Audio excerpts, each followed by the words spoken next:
સુરત જે diamond city, silk city અને clean city તરીકે ઓળખાય છે, પણ સુરતમાં અમુક એરિયાસ એવા પણ છે જ્યાં આપણે જઈને એ જગ્યાને ફીલ કરીશું, ત્યાંથી કંઈક શીખવા મળશે, લોકોના નવા નવા ઇમોશન્સ જાણવા મળશે, તેમની સ્ટોરી શું છે લાઈફની એ જાણવા મળશે. શું તકલીફ છે તમને? અમને અહીંયા પાણીની તકલીફ છે, લાઇટની તકલીફ છે, ઘરની તકલીફ છે. રાતના અંધારું થઈ જાય, અંધારામાં દીવા હલગાવીને રાંધીએ ને તો 10-20 રૂપિયામાં ભાડેથી બેટરી લાવીને લાઇટ હલગાવીએ. પાણી દરરોજ નહીં આવે? દરરોજ નહીં આવે પાણી. 8 દિવસમાં 15 દિવસમાં પેલા જે ટક્સવાળા જે મદદ કરે ને એ ટેન્કર લાવે, એમાંથી થોડું થોડું પીવાનું પાણી ભરી લાવીએ. કોઈ વાર 2 આવી જાય, કોઈ વાર 1 ટેન્કર આવી જાય 6 લીટરનું 10 હજારનું. તેમાંથી પાણી લાવીએ, 2-3 કેરબા ભરી લાવીએ. નહીં તો સવારે વહેલું ઉઠીને આ બાજુ ભરવા જવા પડે.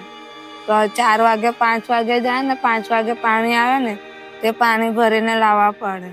તે બી રિક્ષામાં મૂકીને લાવીએ તો રિક્ષાવાળાને ભાડું આપવા પડે. અમારા જિજ્ઞેશભાઈ કરીને છે જે છોકરાઓ માટે ખાવાનું લાવે, કોઈ વાર દાળ ભાત પૂરી શાક એવું લાવે ને તો એ લોકોને કોઈના તરફથી દાન મળેલું હોય કે ભાઈ અમારે ગરીબોને પાણી આપવાનું છે, દાનમાં પાણી આલવાનું છે, તો પછી તે જિજ્ઞેશભાઈ પાણીનું ટેન્કર લાવે, એમાંથી બધા મળીને થોડું થોડું ભરી લાવે. શું કરવું છે બોલો? શું બનવું છે? Doctor, teacher, engineer? શું? ડોક્ટર બનવું છે? તો એની માટે ભણવું બી પડશે સારું. તો અત્યારે દરરોજ જ સ્કૂલ જાઓ છો? જે આગળ બી ભણશો? કોણ ભણાવે છે તમને? हमारे टीचर ના એટલે અહીંયા ઘરેથી મમ્મી પપ્પા? અહીંયા એક અંકલ આવે અમને ભણાવવા, તે બી ઉપર ભણાવે અહીંયા. અહીંયા જ ભણાવે? હા. ગામમાં ઘર છે? તો કેમ અહીંયા રહો છો? અહીંયા કામ કરવા આવેલા છે. કોણ છે ઘરમાં? મમ્મી પપ્પા છે, બેંડાવ જ છે. કોણ છે? બેંડાવ જ છે. Mummy papa? હા. બેન દીદી છે. દીદી એક હોપ થઈ ગઈ ને એક દીદી ભાગી ગઈ ને એક દીદી અહીંયા છે. અહીંયા છે? હા. તું અહીંયા રહેવાનું? અહીંયા જ રહીએ બચપનથી. કેટલા વર્ષ? કેટલા વર્ષ થયા? મારી મમ્મીનું બચપન પણ અહીંયા જ ગયું. તમને એવું નહીં થયું કે હું આ છોડીને બીજે કસે જાઉં? મારે તો મારા વરનો છે પણ મારી મમ્મીને કઈ કેટલા કોયરા તો મરી ગયા ડૂબીને. એ નાવા હતા ત્યારે? એ સરકાર આપતા જ નથી તો શું કરીએ.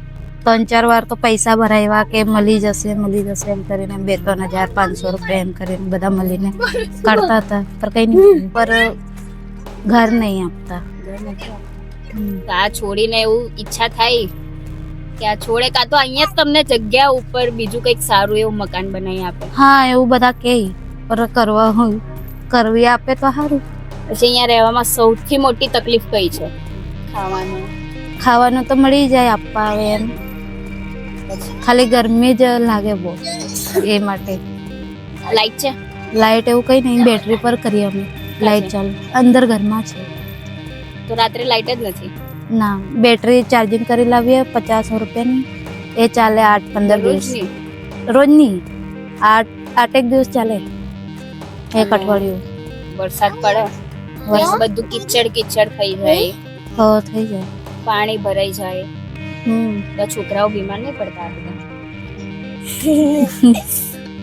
બીમાર પડે તો શું કરીએ, દવાખાને લઈને જવા પડે છે. તો આ બધી આટલી માખીઓ છે, આ તમારું જ? હા, આજે મેં કામ નહીં કર્યું એટલે દવાખાને દોડું છું. સોનોગ્રાફી હારું. હવે બીજું આવશે ને એટલે.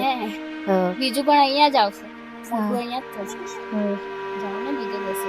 હા, અમે પહેલા જશું, પણ મેં તો મમ્મી પાસે વધારે રહું.